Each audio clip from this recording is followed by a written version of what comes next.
Hello, welcome to निदान हिंदी साहित्य channel. आप सभी प्यारे विद्यार्थियों का स्वागत है हमारे इस चैनल पे। तो बहुत दिनों के बाद और आज फिर से आपके लिए कुछ लेकर आया हूँ, कुछ नया, कुछ अच्छा, आपके लिए कुछ बेहतर। हालांकि मैंने कम्युनिटी पर टैग्स करके कहा था कि मैं PYQ लेकर आऊँगा, मतलब टेस्ट लेके आऊँगा, MCQ सीरीज़ लेके आने वाला हूँ। लेकिन उसके लिए मुझे थोड़ा बहुत और मेहनत करनी पड़ेगी, लेकिन PYQ के लिए थोड़ा बहुत कम मेहनत करनी पड़ेगी, ऐसा सोच के मैंने अभी स्टार्टिंग में जितना मुझे टाइम मिल पा रहा है तो उस टाइम को वेस्ट ना जाने देते हुए और उस टाइम का सही उपयोग करते हुए मैंने सोचा कि चलो PYQ लेकर आता हूँ आपके लिए। हालांकि PYQ की क्लासेस बहुत सारी यूट्यूब पे मिल जाएंगी, लेकिन ऐसा है कि मैं कुछ और एक्स्ट्रा फैक्ट लेकर आ रहा हूँ। सिर्फ PYQ ही नहीं, देखो, अगर आपने बहुत सारी अगर दूसरी चैनल्स पे या फिर कहीं पे भी आपने PYQ या खुद से भी आपने अगर अटेम्प्ट कर लिए PYQ तो भी कोई बात नहीं, आप एक बार फिर से अटेम्प्ट करो, ठीक है। एक तो आपकी प्रैक्टिस हो जाएगी, ठीक है, क्वेश्चन की समझ होगी, वो बेहतर होगी। और इसके साथ यहाँ पर आपको मिलने वाला है एक्स्ट्रा फैक्ट, ठीक है। तो PYQ के साथ साथ मैं एक्स्ट्रा फैक्ट भी देने वाला हूँ, है ना। और आपको बताऊँगा कि क्वेश्चन किस तरह से सॉल्व करना है, मेथड बताऊँगा सही मेथड। और जो कि सबसे इम्पोर्टेंट चीज़ होती है एग्ज़ाम हॉल में हमें फेस करने को मिलती है, वो समस्या होती है कि हमें टाइम मैनेज नहीं हो पाता है, टाइम बहुत कम मिल पाता है, मतलब हम जो मैनेज करते हैं उसमें टाइम कम बचता है हमारे पास, क्योंकि क्वेश्चन बड़े आ जाते हैं। खासकर पेपर 1 में बहुत ज़्यादा टाइम लग जाता है, मैथ वाले पोर्शन में और रीजनिंग वाले पोर्शन में ज़्यादा टाइम लग जाता है ना। तो हम उस पर भी डिस्कस करेंगे। और सबसे इम्पोर्टेंट चीज़, जो पैसेज होता है उसे पढ़ने में और फिर उनको सॉल्व करने में बहुत टाइम जाता है।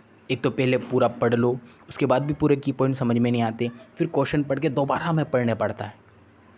तो उसको किस तरह से सोल्व करना है कि हमें बार बार पढ़ना ना पड़े, मैं इसको भी आपको सोल्व करके बताने वाला हूँ।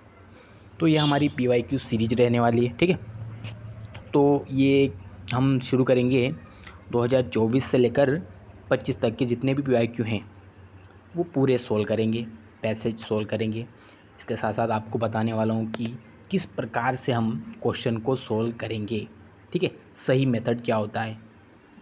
ओके, तो मैं जल्द ही लेके आऊँगा MCQ सीरीज, जिसमें आपको MCQs मिलेंगे नए वाले, जो मैं खुद बनाऊँगा, ठीक है। तो हम उसको सोल्व करेंगे, हमारी प्रैक्टिस हो जाएगी। जब तक एग्ज़ाम आ रही है तो हम वो सीरीज तब तक नहीं रोकेंगे जब तक हमारी एग्ज़ाम नहीं आ जाती है। तो हम शुरू करने वाले हैं, बहुत जल्द आ रही है ना, क्योंकि मुझे टाइम बहुत कम मिल पा रहा है। तो मैं अभी फ़िलहाल मैं ये वाली सीरीज स्टार्ट करता हूँ, इसको कंप्लीट करते ही हम MCQ सीरीज ले आएंगे, ठीक है। ये जब कंप्लीट होगी उसके बाद हमारी MCQ सीरीज आएगी। जैसा कि मैं टाइम बहुत कम होता है तो वीडियो छोटी बनाने में ही फ़ायदा है, क्योंकि बड़ी वीडियो बनने के बाद कोई देखता भी नहीं है और बोरिंग से हो जाती है। तो छोटी छोटी वीडियो में हम जल्दी ख़त्म करेंगे। और हम एक वीडियो में लगभग 20 क्वेश्चन ही सॉल्व करने वाले हैं। तो हमारे एक पेपर सेट के लगभग 5 वीडियो बनेंगे। 100 क्वेश्चन होते हैं ना, तो 5 वीडियो बन जाएंगे, ठीक है। तो चलो, अभी और बोर नहीं करता आपको, नहीं तो आप बोर हो जाओगे और छोड़ के चले जाओगे, तो ऐसा नहीं करना है। हम शुरू कर रहे हैं अभी, है ना। चलो, हमारा आज का पहला क्वेश्चन, ठीक हो। आज का पहला क्वेश्चन है, भारत सरकार ने राजभाषा विभाग का सी डेक की सहायता से लीला हिंदी प्रबोध नामक सॉफ्टवेयर किसने तैयार किया। देखो, ये सी डेक, ठीक है, सी डेक है, एक कंप्यूटर कंपनी है, ठीक है, जो कंप्यूटर सॉफ्टवेयर तैयार करने का काम करती है। तो उसमें सॉफ्टवेयर लीला हिंदी प्रबोध करके सॉफ्टवेयर है, ठीक है, जो हिंदी टैक्स पर काम करती है ना, हिंदी पर काम करती है, ऐसा सॉफ्टवेयर बनाया है ना। तो किसने बनाया है ना, बनाने वाला कौन है। हमारे ऑप्शन है बालेंदु शर्मा दादीज, हेमंत शर्मा, विजय मल्होत्रा या हेमंत दरबारी, ठीक है। तो ये होंगे हमारे बालेंदु शर्मा जी, ठीक है। लीला का फुल फॉर्म पढ़ लेते हैं हम। लीला हिंदी प्रबोध, ये हमारा हिंदी का सॉफ्टवेयर है, लेकिन लीला का फुल फॉर्म क्या है? Learn India language thought artificial intelligence, एक मल्टीमीडिया आधारित स्वयं शिक्षण सॉफ्टवेयर है। यह स्वयं शिक्षण पर आधारित है, मतलब सेल्फ स्टडी, जिससे हिंदी सीखने के लिए विकसित किया गया है, ठीक है। इसे हिंदी सीखने के लिए विकसित किया गया है, जो राजभाषा विभाग गृह मंत्रालय के लिए बालेंदु शर्मा दादीच के नेतृत्व में तैयार किया गया था। यह सॉफ्टवेयर हिंदी के प्रबोध, प्रवीण और प्रज्ञा पाठ्यक्रमों को डिजिटल रूप में सीखने में मदद करेगा। देखो ये सॉफ्टवेयर की खासियत क्या है, ये हमें जो हिंदी होती है, हिंदी पढ़ना है, हमें हिंदी सीखना है, ठीक है, हिंदी साहित्य के बारे में और जानना है, हिंदी जो कि मतलब हिंदी की जो दुनिया होती है, हम उसके बारे में और जितना जानना चाहते हैं वो सब हमें यहाँ पर मिलने वाला है इस सॉफ्टवेयर में, ठीक है। वो भी डिजिटली ऑनलाइन, ठीक है, आपके mobile computer online digitally available होगा, ठीक है। आपको सबसे इंपॉर्टेंट चीज़ याद रखना है, ये सॉफ्टवेयर तैयार किसने किया है? बालेंदु शर्मा दादीच ने, ठीक है। नेक्स्ट क्वेश्चन, पाली के प्रसिद्ध व्याकरण, ठीक है, कात्यायन के अनुसार पाली में कितनी ध्वनियाँ हैं? देखो पाली का व्याकरण कात्यायन को कहा जाता है, ठीक है। तो इसके अंतर्गत कितनी ध्वनियाँ आती हैं पाली में, आपको बताना है। ए 40, बी 41, 42 या 43। तो पाली में कितनी ध्वनियाँ पाई जाती है ये आपको बताना है, ठीक है। तो पाली में कुल 41 ध्वनियाँ होती है, ओके।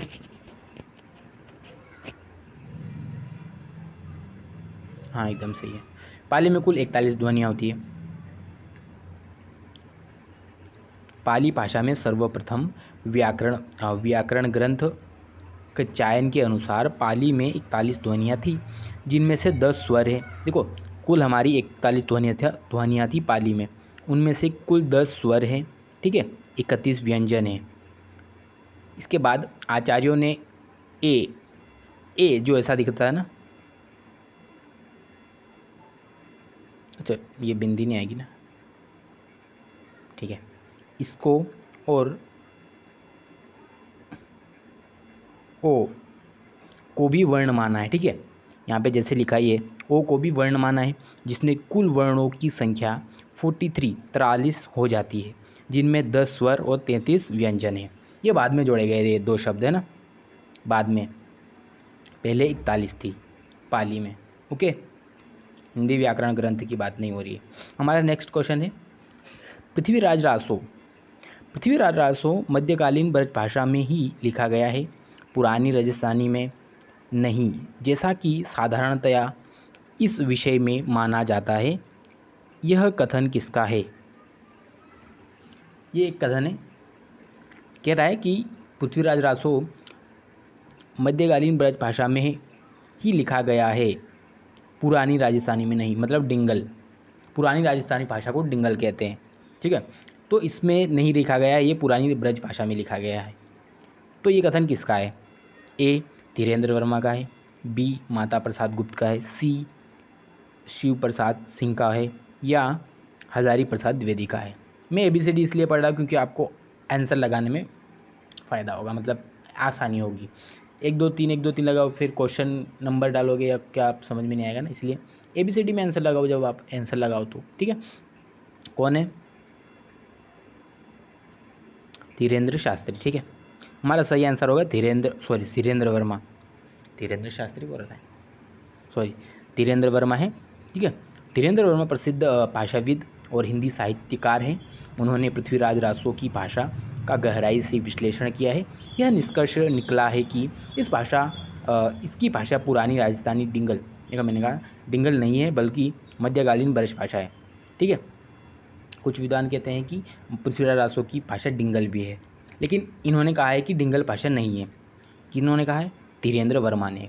धीरेन्द्र वर्मा ने कहा है कि राजस्थानी मतलब पुरानी राजस्थानी अर्थात डिंगल भाषा नहीं है, ये पुरानी मध्यकालीन ब्रज भाषा है। ठीक है, ये कुछ विद्वानों के कथन हैं जो आपकी परीक्षा में पूछे जाते हैं। देखो, आपको एक बात बता दूं कि ये ऐसे वाले कथन बहुत ही पूछे जाते हैं, बहुत ही आईएमपी होते हैं। अगर आप मेरी एक सलाह मानो तो आप एक ऐसी नोटबुक तैयार करो, मतलब ऐसा बुक तैयार करो, ठीक है, जिस पे आप अलग अलग विद्वानों के कथन जो फेमस है, जो सबसे ज़्यादा चलते हैं, आए कहीं मतलब पिछली एग्ज़ाम में आए हुए PYQ कथन हैं, आप उनको लिख कर रख लो, क्योंकि वो किसी ना किसी फॉर्म में पूछ लेता है। अगर अभी डायरेक्ट यहाँ पे कथन दिया हुआ है, उसके बाद पूछा कि किसने कहा है, जैसे कि ये पीछे क्वेश्चन है, यहाँ पे पूछा गया कि ये कथन दे दिया है, उसके बाद पूछा ये कथन किसका है। नेक्स्ट क्वेश्चन हो सकता है कि इस तरह से दे दे और कहे कि सही मिलान करे। यहाँ तो सही मिलान है, सही है, जिन्होंने कहा है वही मैंने लगा रखा है, लेकिन इसको उल्टा सीधा कर दे और पूछे कि ये कथन किन्होंने कहा है, सही जोड़ी लगाइए, ठीक है, मिलान कीजिए। और एक और क्वेश्चन हो सकता है, सही गलत में पूछ सकता है ना, ऐसे ही दे देगा 4 ऑप्शन, इनमें से कौन सा कथन सही है, क्योंकि एक गलत दे देगा वो, फिर आपको सही करना है, मतलब एक सही कर दे देगा बाकी गलत दे देगा, या फिर एक सही दे देगा बाकी गलत दे देगा। तो अलग अलग टाइप से क्वेश्चन बन सकते हैं, तो आपको इसको याद करना बहुत ज़रूरी है। ठीक है, अभी तो हम बात करते हैं कौन सा कथन किसका है। आचार्य रामचंद्र शुक्ल का कथन है, ये पृथ्वीराज रासो के बारे में बता रहा हूँ, है ना, दूसरा नहीं है। पृथ्वीराज रासो के बारे में किन्होंने क्या क्या कहा है। तो शुक्ल जी ने क्या है, ये जाली ग्रंथ है। शुक्ल जी ने डायरेक्ट कह दिया ये जाली ग्रंथ है, ठीक है, लेकिन क्या कहा है, हिंदी का प्रथम महाकाव्य है। इतिहास की दृष्टि से जाली ग्रंथ है ये, ठीक है, लेकिन प्रथम महाकाव्य है, काव्य की दृष्टि से प्रथम महाकाव्य है ये। ठीक है, ये ध्यान रखना, नहीं तो आपने ध्यान रख लिया कि ये तो जाली ग्रंथ है, शुक्ल जी ने कहा है, फिर महाकाव्य कैसे हो सकता है, तो ये कभी ऐसी वाली कंफ्यूजन नहीं रखना है। ठीक है, दूसरा कथन है हमारा आचार्य प्रसाद द्विवेदी का है, इसे अर्ध प्रमाणिक माना है और शुकी संवाद के आधार पर इसकी व्याख्या की है। देखो, हमारे हजारी प्रसाद द्विवेदी हैं, ये बहुत ही तटस्थ होकर चलते हैं, मतलब पूर्णतः प्रमाणिक भी नहीं माना है और अप्रमाणित भी नहीं माना है, मतलब ये नकारा भी नहीं है और स्वीकार भी नहीं किया है। तो उन्होंने डायरेक्ट कह दिया कि अर्ध प्रमाणिक है। ठीक है, कुछ प्रमाणिक है, कुछ कथन, कुछ संवाद प्रमाणिक है और कुछ अप्रमाणिक है, तो उन्होंने अर्ध प्रमाणिक मान लिया है। उन्होंने कहा है कि शुकी संवाद पर आधारित है ये, ठीक है, उनके आधार पर व्याख्या भी कर दी उन्होंने। कर्नल टॉड इन्होंने कहा है कि इसे पूर्णतः ऐतिहासिक और प्रमाणिक ग्रंथ माना जा सकता है। तो अगर कहा जाए, कथन आता है, पूछा जाता है कि किस इतिहासकार ने पृथ्वीराज रासो को अप्रमाणिक माना है, जाली माना है, तो आपको लगाना है आचार्य रामचंद्र शुक्ल, और किसने पूर्णतः प्रमाणिक माना है, तो कर्नल टॉड। ठीक है, और मुनि जिन विजय और भी हैं जिन्होंने प्रमाणिक माना है। कमेंट में बताओगे कि किन किन इतिहासकारों ने इन्हें मतलब पृथ्वीराज रासो को प्रमाणिक माना है, कमेंट करोगे ना। मुनि जिन विजय जी ने भी कहा है, पुरातन प्रबंध संग्रह के आधार पर इसे प्रमाणिक मानने का प्रयास किया है, मतलब इन्होंने भी प्रमाणिक माना है ना, लेकिन पुरातन प्रबंध संग्रह के आधार पर। ठीक है, जो कथन है आप स्क्रीनशॉट लेके रख लो, हालांकि PDF मिल जाएगा आपको। ठीक है, मेरा टेलीग्राम ज्वाइन करो, वहाँ पे आपको PDF अवेलेबल हो जाएगा। ठीक है, नेक्स्ट क्वेश्चन, उत्तर प्रदेश सरकार द्वारा 31 जुलाई 1947 में गठित देवनागरी लिपि सुधार समिति के अध्यक्ष कौन थे? अध्यक्ष बताना है आपको।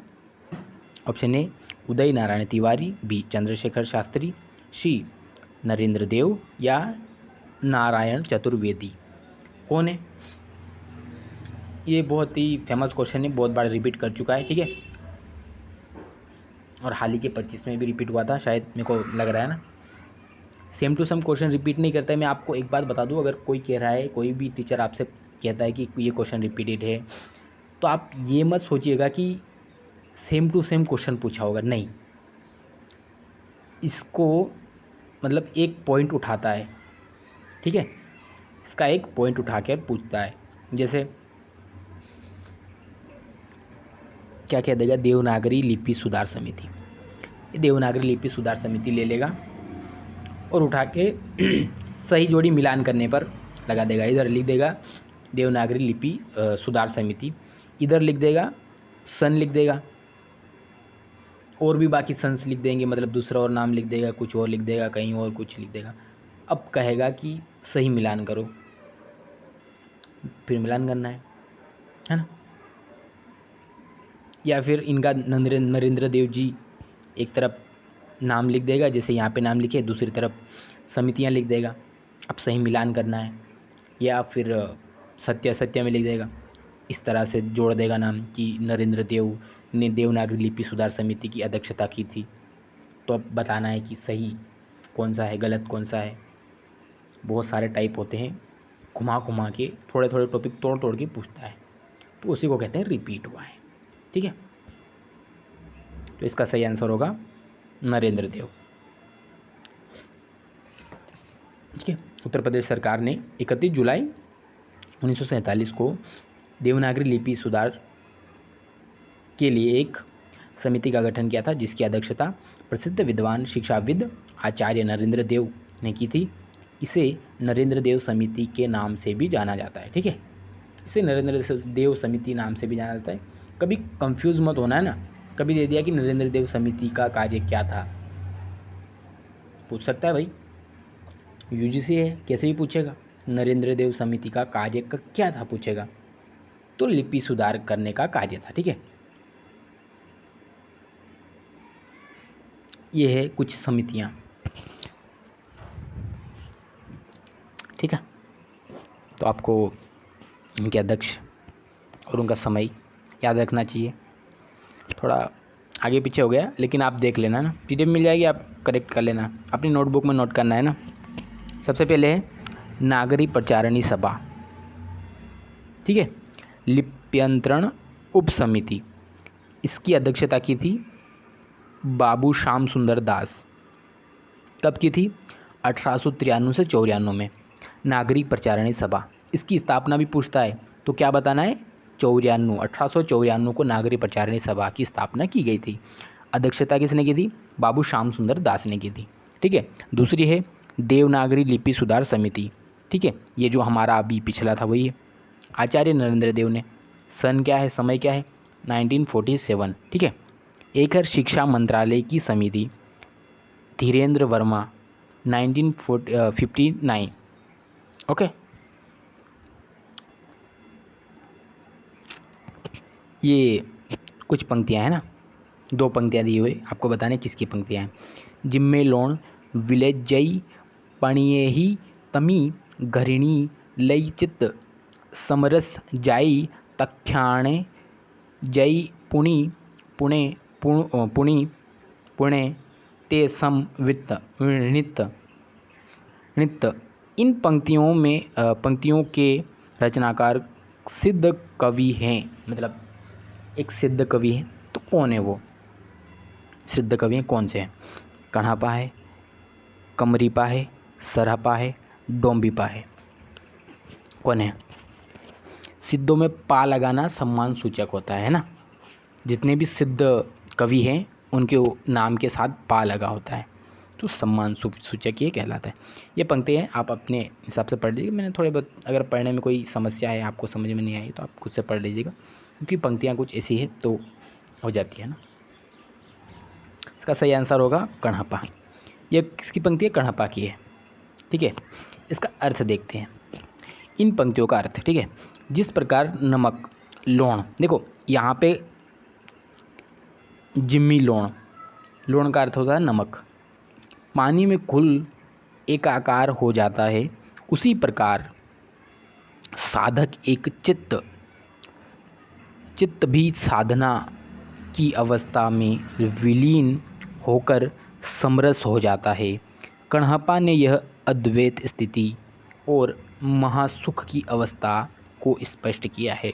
तो कण्हप्पा ने कहा है अद्वैतवाद की स्थिति और जो महासुख होता है उसकी अवस्था को स्पष्ट किया है इन पंक्तियों के माध्यम से। ठीक है, ये जो पंक्तियां दो दे रखी उन पंक्तियों का ये अर्थ है ना, साफ तौर पे बता दिया। नेक्स्ट,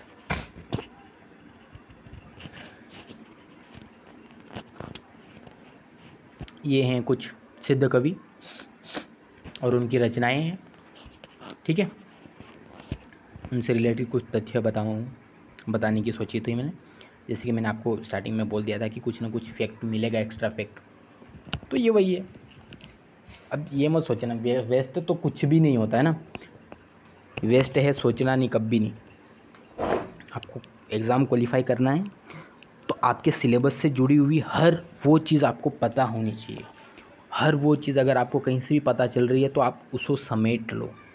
आपको उसको भले याद नहीं रखना है, लेकिन एक बार पढ़ ज़रूर लेना चाहिए, क्योंकि हमारे सबकॉन्शियस माइंड में अगर एक चीज़ आप एक बार पढ़ लेते हो तो धुंधली सी याद रह जाती है। अगर आपने कुछ सही से मतलब याद नहीं रहा क्वेश्चन और आपको तुक्का लगाना है, अगर आपने पहले पढ़ा है तो आप एकदम सही तुक्का लगाओगे। उसको तुक्का कभी नहीं कहना चाहिए। अगर हम तुक्का लगा के आते हैं वो तुक्का नहीं होता है, वो हमारे सबकॉन्शियस माइंड में जो हम जो पढ़ते हैं वो सबकॉन्शियस माइंड में सेव हो जाता है, वही होता है। मतलब वो हमारा ज्ञान है, वो हमारी प्रतिभा है, हमारी कला है, वो तुक्का नहीं है ना। तुक्का उसे कहते हैं जो कभी पढ़ा ही नहीं ज़िंदगी में और जाके सिर्फ टिक, जैसे गोला भरने का तो सिर्फ गोला भरते जा बिना मतलब के, बिना क्वेश्चन पढ़े, उसको कहते हैं तुक्का। ये तुक्का नहीं होता है, ये हमारे ज्ञान का कुछ अंश होता है जो हमें सबकॉन्शियस माइंड में मिलता है, अवचेतन मन। चलो हम इनके देख लेते हैं ना, तो फिर बाकी सब बातें होती रहेगी। कण्हप्पा जी हैं, इनके बारे में बात हो चुकी है। ये 84 सिद्धों में से सबसे विद्वान है, सर्वश्रेष्ठ। ठीक है, 84 सिद्ध होते हैं, उनमें से सबसे विद्वान और सर्वश्रेष्ठ कवि माने जाते हैं। ठीक है, इनका जन्म कर्नाटक में ब्राह्मण परिवार में हुआ था। कर्नाटक में ब्राह्मण परिवार में हुआ था। इनका नाम के साथ पा आदर सूचक, मैंने कहा था आदर सूचक होता है, सम्मान सूचक होता है। ठीक है, सरहप्पा ये हिंदी का प्रथम कवि माना जाता है, मतलब सरहप्पा को हिंदी का प्रथम कवि माना जाता है। ठीक है, किन्होंने माना है सरहप्पा को हिंदी का प्रथम कवि, आपको कमेंट में बताना है। ठीक है, अगर आपने नहीं बताया तो फिर देख लेना, नेक्स्ट वीडियो में फिर आपको थोड़ी बहुत मिल जाएगी ना सुनने को। मैं सुना के जाऊँ, सुनाने वाला हूँ सबसे, मतलब वीडियो के स्टार्टिंग में ही मैं आपको बहुत सारा सुना दूंगा, उसके बाद ही हमारी आगे की जो प्रक्रिया होगी वो चलने वाली है। आपको कमेंट में बताना है जो मैं पूछ रहा हूँ, नहीं तो फिर सुनने के लिए तैयार हो भाई। मैं सुनाने वालों में से हूँ, काफ़ी सुना देता हूँ। तो सरहप्पा है, इन्हें हिंदी का प्रथम कवि माना जाता है। इनकी सबसे प्रसिद्ध रचना दोहाकोश, इनकी सबसे प्रसिद्ध रचना दोहाकोश है। इन्हें पाखंड और ब्रह्मचारों का कड़ा विरोध किया, मतलब जो पाखंडी होते हैं है ना, जो ब्रह्मचार के नाम पे कुछ उद्दंड करते हैं, मतलब ढोंगी लोग होते हैं ना, उनका बहुत विरोध किया इन्होंने। ठीक है, और डोंबिपा, इनका नाम मगध के क्षत्रिय वंश में हुआ था। जन्म इनका मगध के क्षत्रिय वंश में हुआ था, डोंबिपा का। इनका प्रसिद्ध रचना है डोंबी गीतिका। योगाचार्य, ये विरूपा के शिष्य थे। इनकी दो रचना याद रखना है ना, डोंबी गीतिका और योगाचार्य। ठीक है, डोंबी तो याद हो जाएगा लेकिन योगाचार्य याद नहीं होगा, तो योगाचार्य पर फोकस कीजिएगा। ठीक है, नेक्स्ट,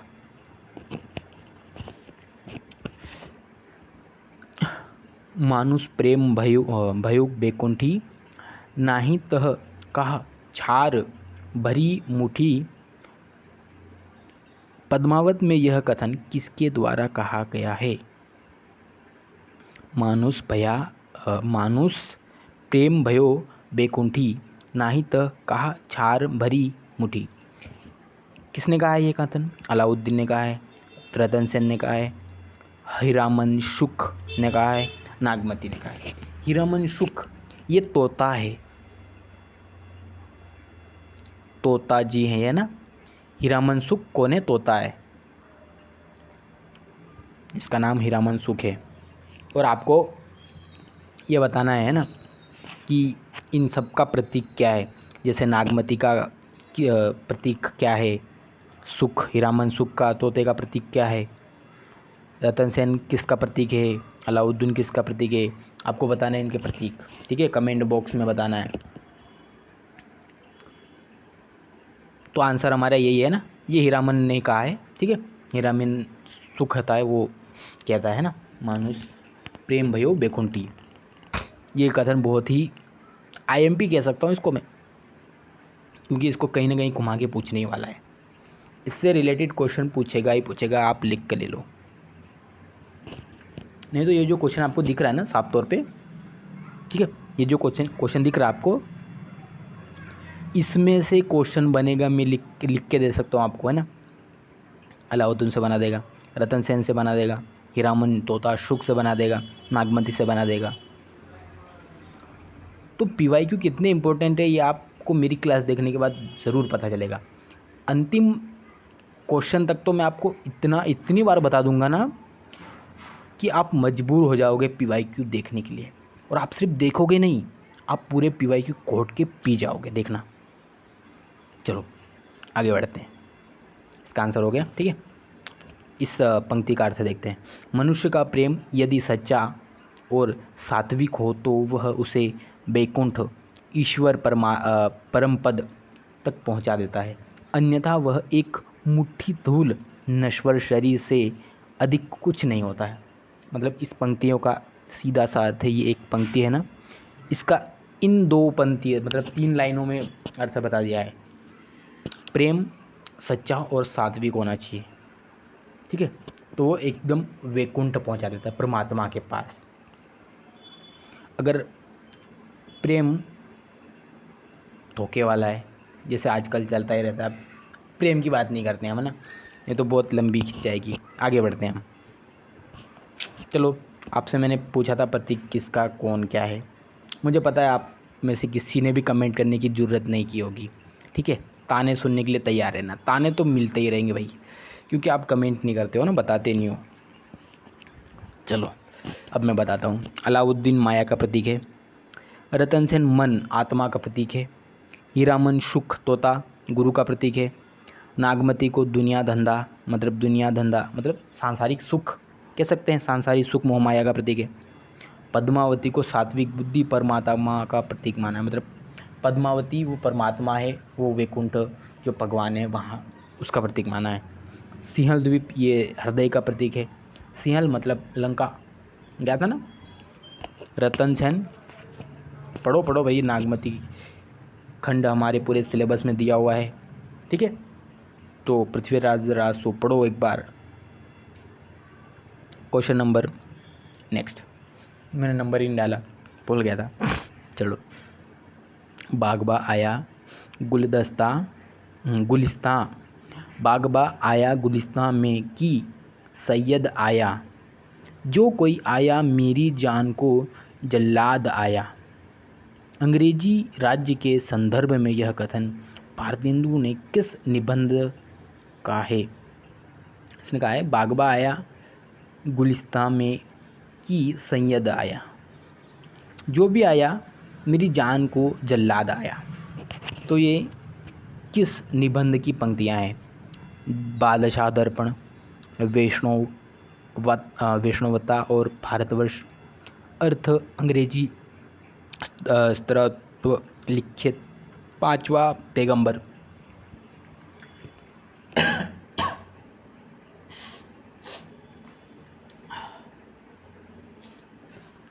सॉरी, माफ़ कीजिएगा थोड़ा सा।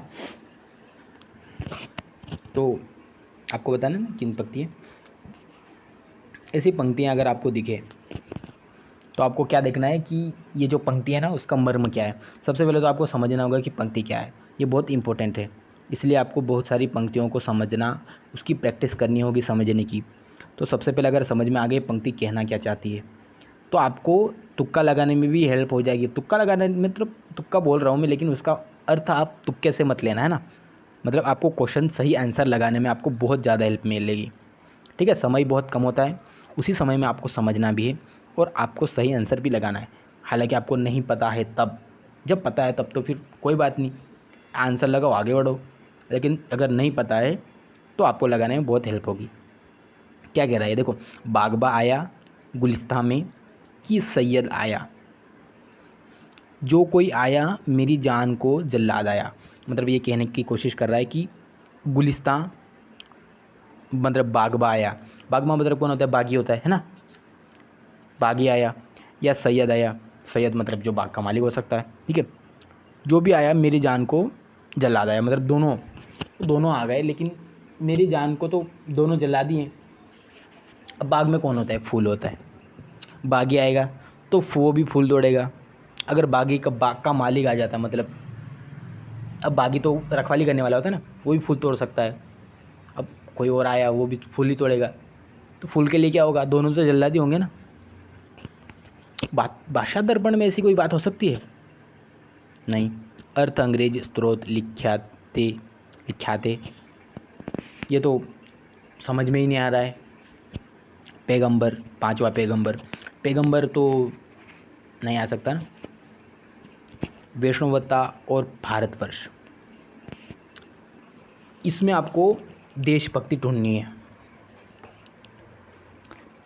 सैयद बोला है ना, तो सैयद को मुस्लिम लोगों से लेना है। तो ये हमारा आंसर हो जाएगा, वैष्णवता और भारतवर्ष में कहा गया है। ठीक है, इतना सब बताने का मेरा एक उद्देश्य था कि आप अगर पता नहीं होना तो इस तरह से क्वेश्चन सोल्व कर सकते हो। अगर फिर भी समझ में नहीं आया तो मैं और ट्राई करता रहूँगा आगे और बताता रहूँगा, है ना। अब आगे देखते हैं। भारतेंदु जी इस कथन के माध्यम से यह दर्शाते हैं कि भारत की जनता के लिए चाहे मुगल शासन रहा हो या अंग्रेजी शासन, दोनों ही उनका शोषण किया। इस निबंध में उन्होंने भारत की धार्मिक एकता, राष्ट्रीयता, उन्नति के बारे में विस्तार से चर्चा की है। ठीक है, जैसा कि मैंने आपको पहले समझाया था। ठीक है, भारत को फूल मानो, अंग्रेज मुगल बागवा हो या सैयद, दोनों, है ना। आगे बढ़ते हैं। निम्नलिखित में से किशोरी लाल गोस्वामी का उपन्यास नहीं है। किशोरी लाल गोस्वामी के 3 उपन्यास हैं, कौन सा नहीं है बताना है। तारा, कुसुम कुमारी, श्यामा स्वप्न या रजिया बेगम। किशोरीलाल गोस्वामी हमारे साहित्य इतिहास में बहुत ही महत्वपूर्ण उपन्यासकार रहे हैं, तो आपको इनके बारे में जानना बहुत ज़रूरी है। रजिया बेगम तो बिना आंखें बंद किए ही आप बोल दो कि ये इनका ही है। कुसुम कुमारी भी इनकी है। तारा और श्यामा स्वप्न में हो सकता है मिस्टेक, लेकिन ये दो तो बहुत ही फेमस है, तो आपको याद होना चाहिए। एक्चुअली तारा भी इनका ही है, तो जो नहीं है वो ये है। तो ये किनका है, श्यामा स्वप्न किनका है, देख लेते हैं। ये ठाकुर जगमोहन सिंह का है। ठीक है, ये ठाकुर जगमोहन सिंह का है, 1888 में प्रकाशित हुआ था। श्यामा स्वप्न हमारा सही आंसर हो जाएगा। श्यामा स्वप्न किशोरी लाल गोस्वामी जी का उपन्यास नहीं है। नेक्स्ट, दयाराम नामक पात्र का वर्णन किस कहानी में है। ठीक है, पात्र का नाम बताना आपको, है ना, मतलब किस कहानी में है। कौन पात्र है हमारा, दयाराम, किस कहानी में है। ऑप्शन ए अपना अपना भाग्य, राजा निर्वंशिया, लाल पान की बेगम या राही। किस कहानी का पात्र है दयाराम। ये गौण पात्र है ना, तो ऐसा हमेशा नहीं पूछता है, कभी कभी पूछ लेता है। ये गौण पात्र है, इनके बारे में हम देख लेते हैं। राजा निर्वंशिया कहानी का पात्र है ये दयाराम। ठीक है, दयाराम है। कमलेश्वर, ये राजा निर्वंशिया कहानी का प्रकाशन वर्ष है 1957। ठीक है, चलो अब एक्स्ट्रा फैक्ट की बात की है तो बाकी कहानियों का प्रकाशन वर्ष भी बताता हूँ। इसका है 1956, राही 1947, ठीक है, देश आज़ाद हुआ था, राही तभी लिखी गई थी। और हमारा अपना अपना भाग्य ये भी बता दूं या फिर आप बताओगे? कोई तो बता दो यार, मैं ही बताऊं क्या?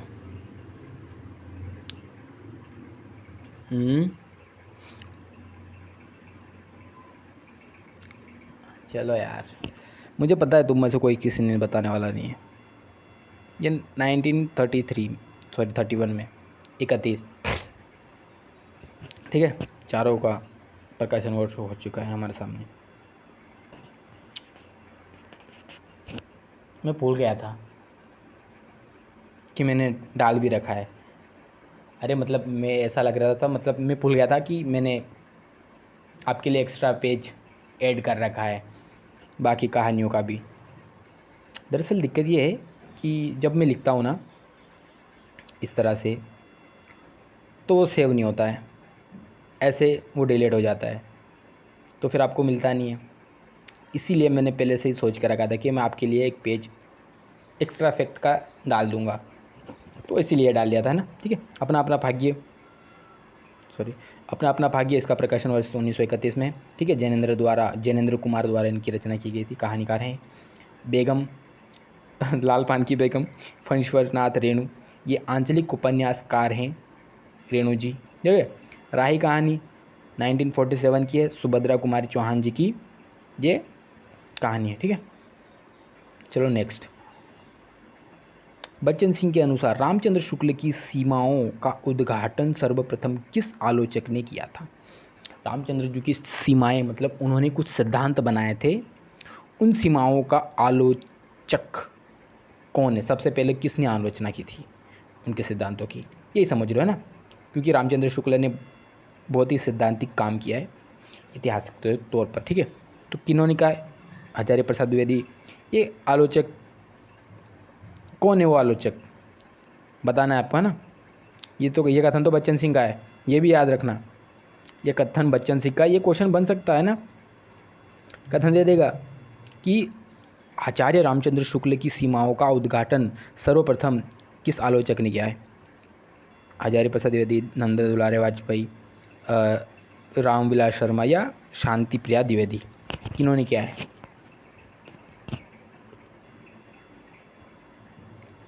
नंद दुलारे वाजपेयी ने किया है। ठीक है, सबसे पहले आलोचक मतलब कह सकते हैं इनके। बच्चन सिंह ने अपने इतिहास ग्रंथ हिंदी साहित्य का दूसरा इतिहास, हिंदी साहित्य का दूसरा इतिहास, इतिहास अगर आप पढ़ रहे हो हिंदी साहित्य का, तो आपको ये बुक भी इनकी, बच्चन सिंह की बुक हिंदी साहित्य का दूसरा इतिहास भी पढ़ना चाहिए। काफ़ी ऐसे कथन मिल जाएंगे, है ना। इतिहास में स्पष्ट से उल्लेख किया है कि आचार्य शुक्ल आलोचनात्मक सीमाओं का सबसे पहले रेखांकित करने वाले आलोचक नंद दुलारे वाजपेयी। रेखांकित ये सम्मान सूचक हो जाता है, इसलिए रेखांकित है, नहीं तो अर्थात उनकी सीमाओं को तोड़ा है, समझ लो, है ना। ये हो गया आपका फैक्ट, एक्स्ट्रा फैक्ट। ये मामूली सी बात नहीं, बहुत इंपॉर्टेंट चीज़ है ना, ये पूछ लिया जाता है। तो यहाँ पे एक आलोचक मिलेंगे, आलोचनात्मक कृति है ये, उनकी एक आलोचनात्मक कृति मिल जाएगी, आलोचना ग्रंथ, और क्या उनका प्रकाशन वर्ष में मिल जाएगा। ठीक, आचार्य प्रसाद द्विवेदी जी का आलोचना ग्रंथ है हिंदी साहित्य की भूमिका, यह आलोचना ग्रंथ है ना, 1940 में लिखा है इन्होंने। नंद दुलारे वाजपेयी जी, इनका आलोचनात्मक ग्रंथ है हिंदी साहित्य 20वीं शताब्दी, बहुत IMP है, पूछा जाता है हर बार। 1942 में लिखा गया है, ये प्रकाशित हुआ था, है ना। रामविलास शर्मा का है प्रेमचंद और उनका युग, प्रेमचंद और उनका युग, ये भी बहुत IMP है, कहीं ना कहीं फिट करके इसे पूछा जाता है, ये याद करना बहुत ज़रूरी है। ये 1952 में प्रकाशित हुआ था। शांति प्रिया द्विवेदी का है हमारे साहित्य निर्माता, हमारे साहित्य निर्माता कौन है? रामचंद्र शुक्ल, इनके ऊपर ही लिखा गया है, 1934 में प्रकाशित हुआ था। गुरुपदेशादेतु साक्षत्र जड़ध्योन्यलम काव्य तु जायते जातु कस्युचित्र चित्त प्रतिभावत। काव्य के संबंध में यह उक्ति किस आचार्य की है? संस्कृत पंक्तियाँ हैं, ये संस्कृत की है। आप इसको ध्यान से पढ़िएगा, है ना, 2 बार याद कर लीजिए, क्योंकि ये पंक्ति आपको समझने में बहुत टाइम लगेगा, लेकिन इसको याद करने में बहुत ज़्यादा टाइम नहीं लगेगा, है ना। ये लास्ट वाला है ना, इसको याद कर लीजिएगा। जड़धियो न्यप्लम। ओके, किसकी पंक्ति है? मम्मट की है, भामा की है, दंडी की है या वामन की है? किसकी पंक्ति है ये पंक्ति है भामा की। आपको ये याद करना है ना, भामा की पंक्ति। अर्थ है, गुरु के उपदेश से शस्त्र का अध्ययन तो मंद बुद्धि वाला, क्या ये जड़धियो, इसलिए मैं याद करवा था। जड़ मतलब जड़ बुद्धि, मंद बुद्धि वाला मतलब जड़ बुद्धि वाला व्यक्ति भी कर सकता है। मतलब शस्त्र का अभ्यास तो मंद बुद्धि भी कर सकता है, उसमें क्या है, चलाना, हाथ से चलाना है, कोई भी कर सकता है। किंतु काव्य की रचना किसी प्रतिभा संपन्न व्यक्ति द्वारा ही कभी कभी की जाती है। मतलब अगर मंद बुद्धि है तो उसे किसी भी तरह शस्त्र चलाना सिखा सकते हैं, लेकिन उस मंद बुद्धि को काव्य लिखना नहीं सिखा सकते, क्योंकि उसकी बुद्धि मंद है, वो सिर्फ हाथ पैर चला सकता है ना, दिमाग नहीं चला सकता। इस पंक्तियों का यही अर्थ है, ठीक है। ये श्लोक आचार्य भामा की सुप्रसिद्ध ग्रंथ काव्य अलंकार, इससे ये भी याद कर लो ना, भामा जी का जो ग्रंथ है वो काव्य अलंकार है। प्रथम परिच्छेद श्लोक 5वां है, प्रथम परिच्छेद है, उनमें अंतर परिच्छेद होते हैं, परिच्छेद के अंतर्गत श्लोक होते हैं। श्लोक 5वां है, ठीक से लिया गया है। भामा ने काव्य रचना के लिए प्रतिभा को अनिवार्य माना है। भामा ने किसको प्रतीक माना है? काव्य की प्रतिभा को माना है, ठीक है, प्रतिभा याद रखना। नेक्स्ट, ये कुछ पंक्तियां हैं हमारे आचार्यों की। ये पंक्तियां काफ़ी पूछता रहता है यूजीसी नेट, है ना। यूजीसी नेट में ये जो पंक्तियां होती है काव्य शास्त्र में, जो हमारे काव्य पंक्तियां होती है ना, ये बहुत IMP हो चुकी है। ये मैं नहीं कहूँगा कि सारी की सारी पंक्तियां पूछता है, लेकिन मैं कहूँगा कि इनमें से एक पूछता है। जो 4 हमारे कवि हैं, आचार्य हैं, हमारे 4 आचार्यों में से एक आचार्य को तो ज़रूर पूछेगा, गारंटी है। आप लिख के ले लो, ठीक है। मैं हर बार क्यों कह रहा हूँ लिख के ले लो, क्योंकि मैंने देखा है कहीं ना कहीं कैसे ना करके पूछ ही लेता है। अब मेरे पास ना उतना समय नहीं है, नहीं तो मैं पूरा पेपर जब एनालिसिस करता एक ही वीडियो में फटाफट, तो मैं आपको यही दिखाने के लिए एनालिसिस करूँगा। एक दिन सिर्फ यही दिखाने के लिए करूँगा कि ये देखो रिपीट होता है क्वेश्चन। एक ही वीडियो में मैं आपको 2 पेपर सोल्व करके बताऊँगा। मैं उसके लिए टाइम निकाल रहा हूँ, कोशिश कर रहा हूँ, ठीक है। अगर आप जानना चाहते हो कि मैं कहाँ बिज़ी रहता हूँ, तो मैं वो फिर कभी समय निकाल के बताऊँगा, है ना, कहाँ बिज़ी रहता हूँ, ठीक है। अभी यहाँ पे ध्यान देते, फिर आपका सवाल अधूरा रह जाएगा। तो इसका समय जो है अनुमानित है ना, कंफर्म एग्जैक्ट नहीं होता है।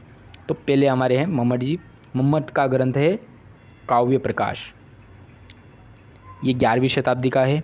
इनका बहुत ही प्रसिद्ध श्लोक है, तदा दोषी शब्दार्थो सर्वगुणावलंकृति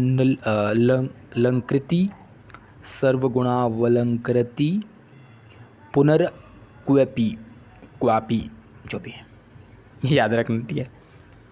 संस्कृत के श्लोक में थोड़ा ऐसे ही होता है मेरे साथ, थोड़ा एडजस्ट कर लेना दोस्त यार। जो भी हमारे दूसरे हैं आचार्य भामा जी, इनका ग्रंथ है काव्य अलंकार, जो हमने पीछे पढ़ा है।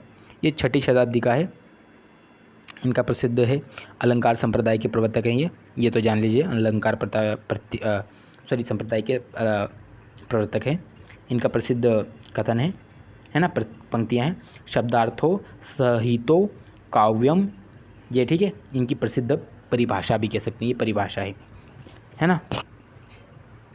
हमारे तीसरे हैं दंडी, ये काव्य दर्शन इनका ग्रंथ है, ठीक है। 7वीं शताब्दी के कवि हैं, ठीक है। और ये इनकी पंक्ति हैं, शरीर तवा दृष्टि अर्थ व्यवच्छि तावदृष्टाथ व्यच्छन्ना पदावली। जैसे तैसे पढ़ दिया एक बार, अब दूसरी बार नहीं पढ़ पाऊंगा। हंसना है तो हंस लेना, है ना। अब हमारा आखिरी है वामन जी, काव्य अलंकार सूत्र, ये इनका ग्रंथ है। ये 8वीं से 9वीं शताब्दी के हैं और ये रीति संप्रदाय के प्रवर्तक हैं। रीति वामन रीति के हैं, भामा अलंकार के हैं, ठीक है, दंडिक काव्य के हैं, मम्मट काव्य के हैं, ठीक है। रीतिरात्मक काव्याश्य, ये इनकी पंक्ति है ना, बहुत छोटे है, याद हो जाएगी ऐसे ही। जहाँ उपमेय स्वयं ही अपना उपमान हो, वह कौन सा अलंकार होता है? उपमेय स्वयं ही अपना उपमान हो, वहाँ कौन सा अलंकार होता है? व्यतिरिक्त, प्रतीक, अनन्य, रूपक। क्वेश्चन को ध्यान से पढ़ो, 2 बार पढ़ो, 3 बार पढ़ो, जब तक समझ में नहीं आया तब तक पढ़ो क्या कह रहा है। अगर समझ में आ गया तो आंसर लगा दो, नहीं तो मैं बताता हूँ। कह रहा है जहाँ उपमेय स्वयं, स्वयं मतलब मैं, खुद, ठीक है, अपना, देखो यहाँ पे आएगा अपना उपमान। ज़्यादातर हम उपमान कैसे लगाते हैं? जैसे तेरा चेहरा चांद से भी ज़्यादा खूबसूरत लग रहा है, मतलब अपने पार्टनर को बोलते हैं ना, ठीक है, मेल पार्टनर, फीमेल पार्टनर को मेल बोलता है। हालांकि फीमेल पार्टनर मेल पार्टनर को कभी ऐसा कहती नहीं कि तू चांद से भी ज़्यादा सुंदर है, क्योंकि छोड़ो, है ना, अब क्या ही करना, इस बारे में हम ज़्यादा बात नहीं करेंगे। तो ऐसे हम उपमान देते हैं ना, किसी की तुलना करते हैं तो उपमान हो जाता है। लेकिन ये क्या करे, खुद अपना स्वयं, देखो स्वयं अपना उपमान हो तो क्या करेंगे? व्यतिरिक्त। व्यतिरिक्त में क्या होता है? दूसरे का होता है ना। प्रतीक, प्रतीक मतलब अगर हम किसी को प्रतीक माने, जैसे चांद को प्रतीक मान लेंगे तो ये भी तो दूसरा ही हो जाए। रूपक, रूपक में क्या होता है? अनन्य, यही है यार, इसके बारे में थोड़ा डिटेल में देखो, है ना।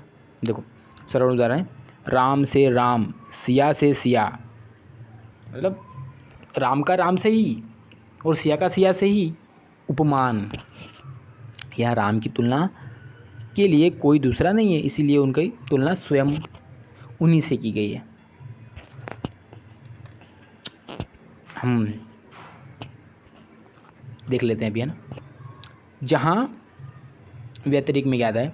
जहाँ उपमान की तुलना उपमेय से, उपमेय को श्रेष्ठ बताया जाए, उपमान की तुलना में उपमेय को श्रेष्ठ बताया जाए। जैसे सिया मुख शशि सम पाव नहीं, शशि मलिन वह प्रकाश समयी। क्या बोल रहे हैं? इसका अर्थ भी बताए कुछ? मतलब सीता का जो मुख है वो शशि से भी बहुत ज़्यादा चमकीला है, मतलब ज़्यादा बेहतर है। यही ना मैंने अभी कहा ना आपको कि तेरा चेहरा चांद से भी ज़्यादा सुंदर है। चांद में तो फिर भी दाग है, तुझ में तो दाग ही नहीं है। वो तो पता बाद में चलता है कि कितने दाग है, लेकिन तब तो ऐसे ही बोलते हैं। तो वैसे वाला है। प्रतीक उपमा का ठीक उल्टा होता है। यह प्रसिद्ध उपमान को उपमेय बना दिया जाता है। उतरी नाहिए जमून जल जो शरीर सम श्याम। यह पंक्ति लाके ना मैंने अपने सर पे कुल्हाड़ी मार लिया, अब मेरे को समझना पड़ेगा पहले।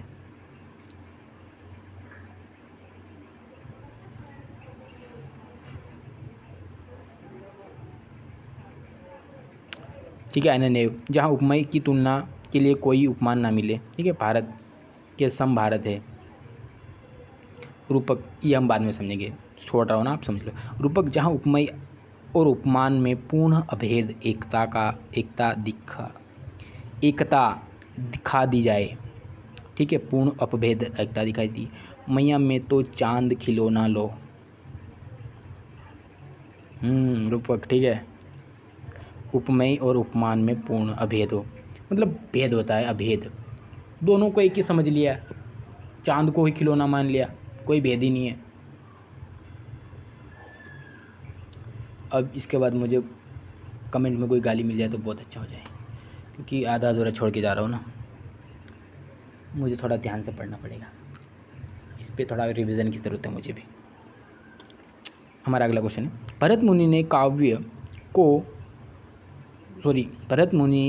काव्य गुणों की संख्या कितनी मानी है? 8, 9, 10, 11। कितनी मानी है भरत मुनि ने? तो भरत मुनि ने 10 मानी है। काव्य गुणों की संख्या 10 मानी है। श्लोक, श्लेष, प्रसाद, समता, समाधि, माधुर्य, अजो और सुकुमारिता, पदकुमार, इसी को कहते हैं पद्म कुमार और सुकुमारता, अर्थव्यक्ति, उदारता और कांति। ये 10 काव्य के गुण माने हैं। किन्होंने माना है? भरत मुनि ने माना है। ठीक है, नेक्स्ट क्वेश्चन। सॉरी, मैं आपके इफेक्ट भूल जाता हूँ। हमारी ये इफेक्ट है ना, आपके लिए एक्स्ट्रा इफेक्ट क्या है? एक तरफ आचार्य के नाम है, उनका अनुमानित समय है, उन्होंने जो गुण बताए हैं काव्य के वो है, और उनकी कुछ टिप्पणियां हैं, है ना। भरत मुनि है, ठीक है, आचार्य हमारे, वो उनकी समय सीमा क्या है, मतलब उनका काल क्या है ना, किस समय के आचार्य हैं हमारे, दूसरी और तीसरी शताब्दी कह सकते हैं, है ना। यहाँ पे दोनों जगह दूसरी ले रखा है, लेकिन दूसरी, तीसरी या पहली कह सकते हैं, 1 से लेकर 3 तक बीच में माना जाता है। ठीक है, इन्होंने 10 गुण काव्य के माने, नाट्य शास्त्र में उल्लेख है। भामा है हमारे दूसरे आचार्य, 6ठी शताब्दी के हैं। इन्होंने 3 माने हैं काव्य गुण, माधुर्य गुण, ओज और प्रसाद, ये अलंकारवादी आचार्य है। ठीक है, दंडी है, ये 7वीं शताब्दी के हैं। इन्होंने भी 10 माना है। इन्होंने भी भरत मुनि के समान ही 10 माने, मतलब जो भरत मुनि के 10 हैं वो same to same copy paste कर दिया दंडी ने। ठीक है, वामन जी ने है, ये 8वीं शताब्दी के हैं। ठीक है, इन्होंने 20 माना है, मतलब डबल। ठीक है, 10 शब्द गुण हैं और 10 अर्थ गुण हैं, मतलब शब्द के भी बता दिए, अर्थ के भी बता दिया है, दोनों 10। ठीक है, हमारे लास्ट है मम्मट है, आनंदवर्धन, ये दोनों साथ में हैं। ये 9वीं, मतलब मम्मट 9वीं के हैं, आनंदवर्धन 11वीं शताब्दी के हैं। ठीक है, इन दोनों ने 3 माने हैं। ठीक है, केवल 3 गुण माने हैं। ठीक है, जैसे ऊपर दिए गए हैं, ये भामा के हैं ना, same to same. Okay, next. Europe का यह अभिव्यंजनावाद हमारे यहाँ के पुराने वक्रोक्ति काव्य जीवितम का ही नया रूप या विलायती उत्थान है। यह किस आलोचक का कथन है? आपको पता नहीं किस आलोचक का कथन है ये? ऑप्शन ए नंद दुलारे वाजपेयी, शिवदान सिंह चौहान, रामचंद्र शुक्ल या आचार्य राम विलास शर्मा। आपको अगर याद होगा धुंधला सा, अगर आपने मेरी पुरानी वाली क्लासेस देखी होगी, आई नो अगर आप APPSC में सिलेक्ट होने जितने नंबर ला चुके हो तो वेरी वेरी गुड, और ऑल द बेस्ट। आप असिस्टेंट प्रोफेसर के लिए तैयारी जारी रखिए। अगर आप बाई चांस आपके नंबर उतने नहीं आए और आप UGC नेट की तैयारी करने में लग गए हो और आपने मेरी वीडियो देख ली है, तो आपको पता होना चाहिए कि ऐसे कथन के बाद अगर शुक्ल जी हमारे सामने प्रकट हो जाते हैं तो कहना है त्राहिमाम त्राहिमाम। ओके, अरे इसीलिए बोला था क्योंकि आंसर वही होता है ना। 70 से 80% तक मामला वही होता है। फिर आचार्य रामचंद्र शुक्ल ने अपने आलोचनात्मक निबंधों, विशेषकर चिंतामणि में संकलित अभिव्यंजनावाद निबंध में इटली के प्रसिद्ध सौंदर्य शास्त्री बेनिदेत्तो क्रोचे के अभिव्यंजनावाद की तुलना भारतीय आचार्य कुंतक के वक्रोक्तिवाद से की है। Okay, next.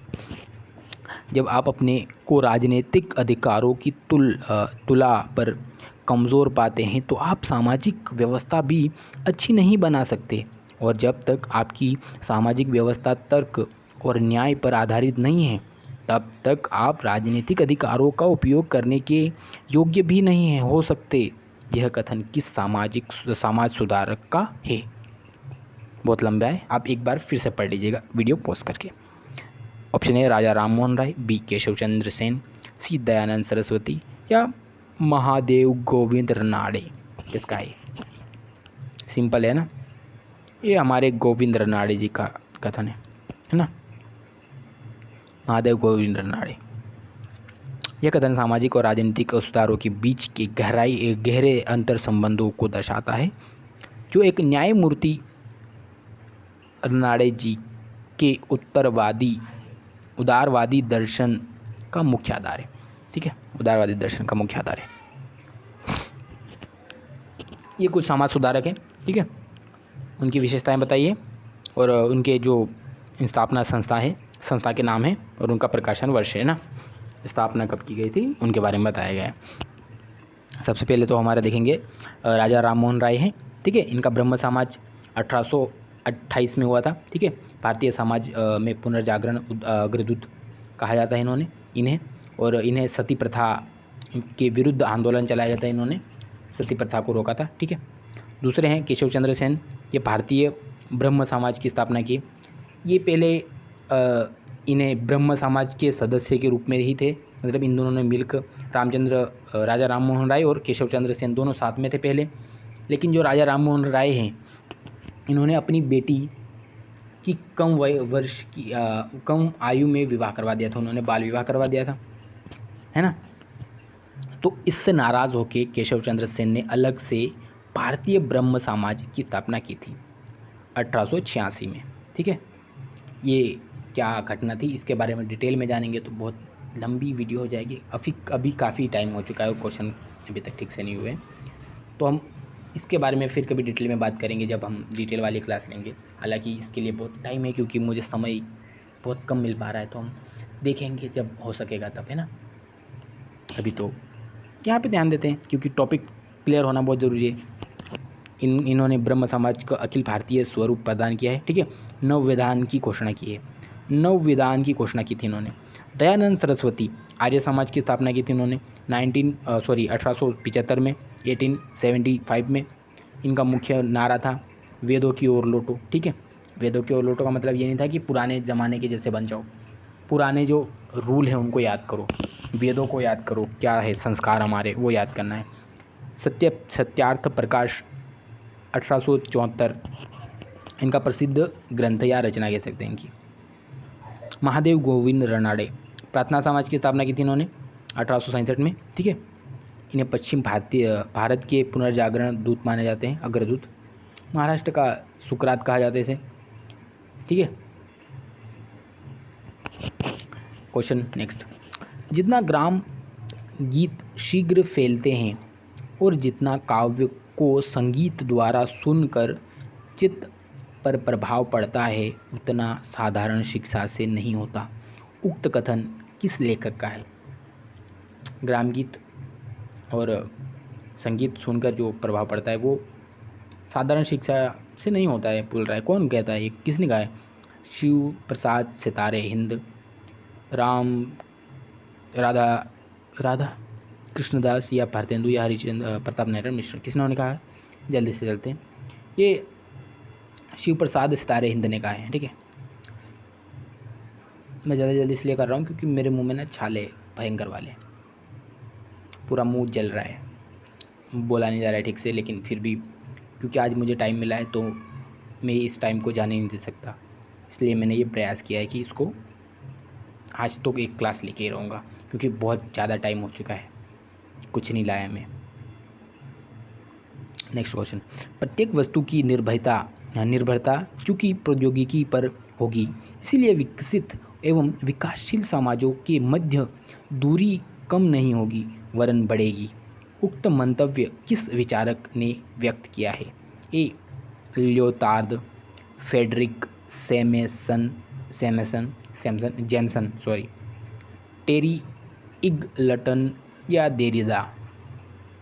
किनकी पंक्ति है ये लियोतार्द की है, फ्रांसीसी दार्शनिक जो फ्रांसवा लियोतार्द ने अपनी सुप्रसिद्ध पुस्तक the post modernism condition A report on knowledge 1979 यह विचार व्यक्त किया था।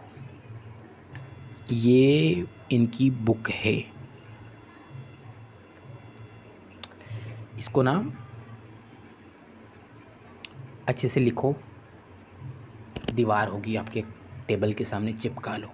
आप लाइब्रेरी में हो या घर में हो, आपने टेबल तो सजा रखी होगी, वहीं पे कोने में इसको भी लिख लो, ठीक है। आपको चार्ट वाले पता है, जो कलर वाले पेजेस मिलते हैं छोटे छोटे, उसको चार्ट बोलते हैं, वो ले आओ और वहाँ पे ये नाम लिख के चिपका दो। देखते रहो उसको रोज़ सुबह शाम, खाना खाने के बाद, सोने से पहले, उठने के बाद। पूछेगा ज़रूर, ठीक है। इनकी बुक पूछने वाला है, क्योंकि पाश्चात्य काव्य शास्त्र में से ऐसे बुक ही पूछता है। ट्रेंड है, बुक ही पूछेगा।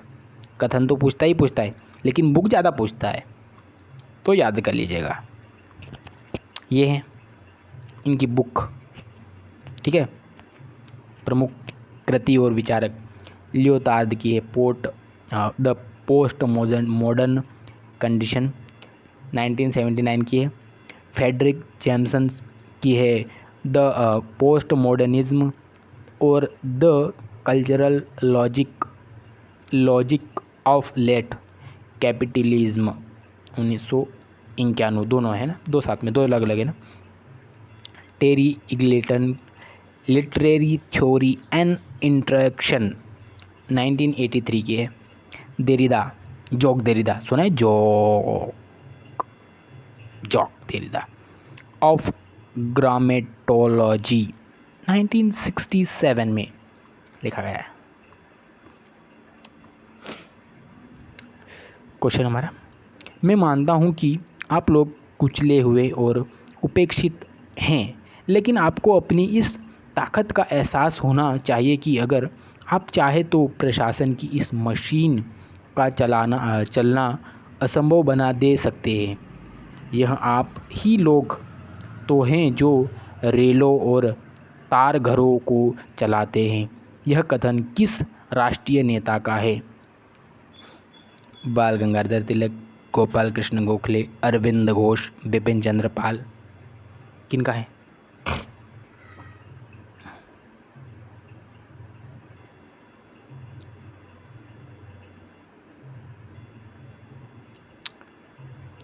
बाल गंगाधर तिलक का है। क्रांतिकारी है ना, ये सुन के आपको जोश नहीं आया?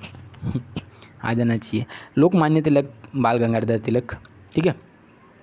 यह विचार श्रमिक वर्ग, विशेषकर रेल और तार विभाग के कर्मचारियों को संबोधित करते हुए व्यक्त किया गया था, ठीक है। काफ़ी टाइम हो चुका है। कोई भी हो वह क्या बोले, पागल बन नर निर्भर न करे।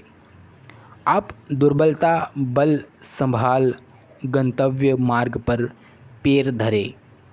कामायनी के किस सर्ग से उद्घटित हुआ है, लिया गया है? कह लो भाई, इन्होंने कठिन लैंग्वेज का प्रयोग किया है। इसी को शब्द, ये जो छोटा सा शब्द है ना, इसी को लेके कुछ लोग कंफ्यूज हो जाते हैं कि ये कहा क्या है, दो बार पढ़ेंगे। लिया गया है, सिंपल सी बात है। आपको ये वाली लाइन पढ़नी ही नहीं है, मतलब पढ़नी है, लेकिन सर्ग ही पढ़ना है ना, कि पूछा क्या है वही देखना है। सर्ग ही पूछा है तो बताओ कौन से सर्ग से होगा? स्वप्न, इडा, आशा, संघर्ष। पंक्ति को ध्यान से पढ़ लो भाई सब, कह क्या रहा है। ऐसा नहीं लग रहा है सुन के मोटिवेशन लाइन है, मोटिवेशन वाली लाइन है। कोई भी हो वह क्या बोले, पागल बन नर निर्भर न करे। अपनी दुर्बलता बल संभाल गंतव्य मार्ग पर पैर धरे। मोटिवेशन आ रहा है संघर्ष के लिए, संघर्ष से, ठीक है। संघर्ष, ये पंक्तियाँ कामायनी के संघर्ष सर्ग से ली गई है। यह कवि संदेश देते हैं कि मनुष्य को दूसरों के कहने पर निर्भर नहीं रहना चाहिए और ना ही अपने दुर्बलताओं से हार माननी चाहिए। उसे अपनी शक्ति को पहचान कर अपने गंतव्य की ओर निरंतर बढ़ते रहना चाहिए। ये बात मोटिवेशन की सबसे बड़ी बात कह दी इन्होंने। क्या कह दी? बहुत सारे लोग ना ये सोच के पीछे रुक जाते हैं कि लोग क्या कहेंगे। बहुत सारे लोग बड़े सपने देखने से इसीलिए डर जाते हैं क्योंकि लोग क्या कहेंगे।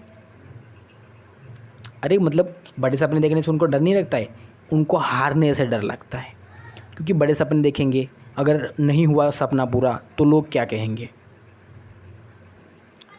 अरे लोग हैं यार, अगर लोग कहेंगे नहीं तो फिर लोग थोड़ी कहलाएंगे, फिर तो वो मुर्दे हो जाएंगे ना, जिंदा थोड़ी है वो। अगर कोई कुछ बोल रहा है तो जिंदा होने का प्रमाण दे रहा है ना कि हाँ वो जिंदा है।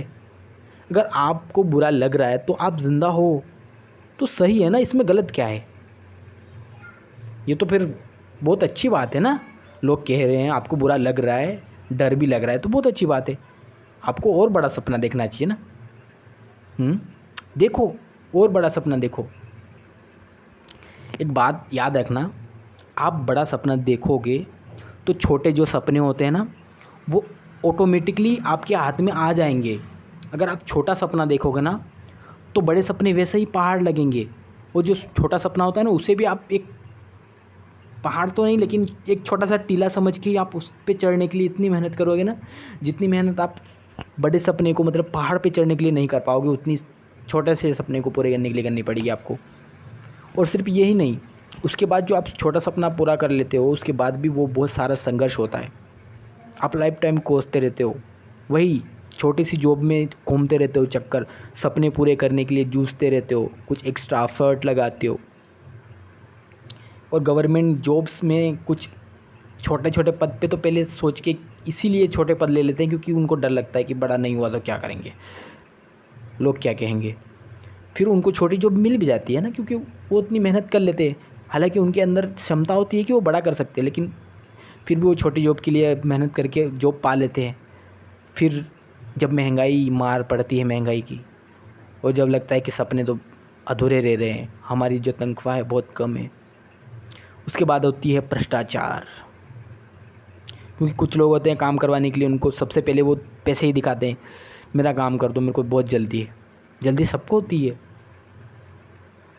किसको नहीं जल्दी है, लेकिन फिर इससे भ्रष्टाचार बढ़ता है क्योंकि वो सामने वाला काम करवाने में जल्दी पड़ा होता है, उसको अपने सपने याद आते हैं कि हाँ ये ले लूँगा तो सपने पूरे होंगे, फिर भ्रष्टाचार बढ़ता है। तो भ्रष्टाचार की मूल जड़ क्या है मेरे हिसाब से अगर कहा जाए तो ये है डर, लोग क्या कहेंगे। ये एक लाइन है ना, सबसे बड़ी खतरनाक लाइन दुनिया में, अगर कोई खतरनाक लाइन कह सकते हैं तो मेरे हिसाब से लोग क्या कहेंगे। लोग क्या कहेंगे। चलो आगे बढ़ते हैं यार। ठीक है, ये इनके सर्ग हैं। आपको पता है कामायनी में कुल 15 सर्ग हैं। ठीक है, ये क्रम वाइज मैंने दे रखे हैं, आपको याद करना बहुत ज़रूरी है क्योंकि कभी कभी क्वेश्चन में क्रम पूछ लेता है, 2-3 उठा के दे देगा ये कौन से क्रम के हैं, इनका क्रम क्या है। ठीक है, तो आपको क्रम याद रखना है। सबसे पहले चिंता, फिर आशा, फिर श्रद्धा, फिर काम, वासना, लज्जा, कर्म, ईर्ष्या, ईड़ा, स्वप्न, संघर्ष, निर्वेद, दर्शन, रहस्य, आनंद। लास्ट में आनंद होता है। सबसे पहले चिंता है। आप इसको कैसे भी याद करो, अपनी पर्सनल ट्रैक बनाओ, कुछ भी करो, लेकिन ये याद होना बहुत ज़रूरी है, वो भी क्रम वाइज। ओके, चलो। बच्चे प्रत्याशा में होंगे, नीड़ों से झांक रहे होंगे, यह ध्यान पैरों में चिड़ियों के भरता कितनी चंचलता है। यह पंक्ति किस काव्य संग्रह से ली गई है। विषाद राग, एकांत संगीत, निशा निमंत्रण, आकुल अंतर। ये निशा निमंत्रण की है ना। ये पंक्ति, ये काव्य पंक्ति बच्चन जी की प्रसिद्ध कविता दिन जल्दी जल्दी ढलता है से ली गई है, उनके काव्य संग्रह निशा निमंत्रण में संकलित है। ये बच्चन सिंह हरिवंश राय बच्चन है ना। ठीक है, अमिताभ बच्चन के पापा जी। अब कुछ काव्य संग्रह हैं। ठीक है, उनका प्रकाशन वर्ष है और उनके रचनाकार हैं। विषाद राग, सूर्यकांत त्रिपाठी निराला इनके रचयिता हैं, 1947 में प्रकाशित हुई थी।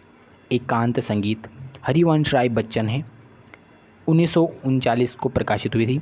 निशा निमंत्रण हरिवंश राय बच्चन की ही है, 1938 में प्रकाशित हुई थी। आकुल अंतर भी हरिवंश राय बच्चन की है, 1943 में प्रकाशित हुई थी। नेक्स्ट,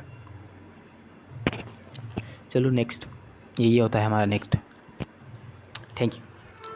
वो मैंने क्वेश्चन लगाए नहीं थे तो मुझे क्वेश्चन याद नहीं कितने किए थे। 20 क्वेश्चन हो गए आज के, है ना। आगे से मैं क्वेश्चन नंबर भी डाल दूंगा, भूल गया था मैं थोड़ा, मतलब ध्यान नहीं रखा मैंने। आगे से क्वेश्चन नंबर डाल देंगे हम, ताकि याद रखने में थोड़ा अच्छा ऐसा हो, है ना। तो आज की एक सीख तो आपको समझ में आ गई ना, क्वेश्चन कैसे सोल्व करना है। आज की पहली क्लास है, हम ऐसे ही मेथड देखेंगे, बहुत सारी अच्छी बातें भी पता चलेगी आपको। मोटिवेशन यहाँ पे कम कभी होगा नहीं, आपको फुल मोटिवेशन मिलेगा। अगर आपको मोटिवेशन यहाँ कम लग रहा हो तो आप, मेरा एक चैनल और है जहाँ पे सिर्फ मोटिवेशन ही मिलता है, आप वो ज्वाइन कर सकते हो, ठीक है। उसका नाम है दीपक बर्डे DN। आप टाइप करो, दीपक बर्डे टाइप कर दोगे तो भी मिल जाएगा, DN लास्ट में लगा हुआ है, वो सिंबल मतलब पहचान का प्रतीक के तौर पर मैंने लगाया है DN। तो आप दीपक बर्डे DN लगा दोगे तो आपको मेरा चैनल मिल जाएगा। यहाँ पर मोटिवेशन की कोई कमी नहीं होती है। आपको कभी भी लगे डिप्रेशन या अकेला फील हो रहा है, कुछ भी हो, आप मुझे संपर्क कर सकते हो। आपको कुछ भी बात करनी हो तो मुझे संपर्क कर सकते हो, टेलीग्राम चैनल पे संपर्क कर सकते हो, ठीक है। वहाँ पे आप पर्सनल मैसेज कर सकते हो मुझे, ओके। वहाँ पे सुविधा दे रखी है मैंने, और कोई बात हो तो बता सकते हो, है ना। तो फिर मिलेंगे हम नेक्स्ट वीडियो में। और आप, नेक्स्ट वीडियो की तैयारी मैंने कर ली है, बहुत जल्दी लेके आऊँगा, वो भी ज़्यादा टाइम नहीं लगाना है, क्योंकि बहुत ज़्यादा टाइम हो जाता है तो यूट्यूब का एल्गोरिदम भी होता है ना, वो आपके पास मेरी वीडियो भेजेगा ही नहीं, फिर वो बोलेगा क्या है, ठीक है। तो हम शुरू करेंगे, ये मैंने तैयारी कर ली नेक्स्ट वीडियो के लिए, है ना, क्लास नंबर 2। तो जल्दी आएंगे हम, फिर मिलेंगे। थैंक यू, धन्यवाद।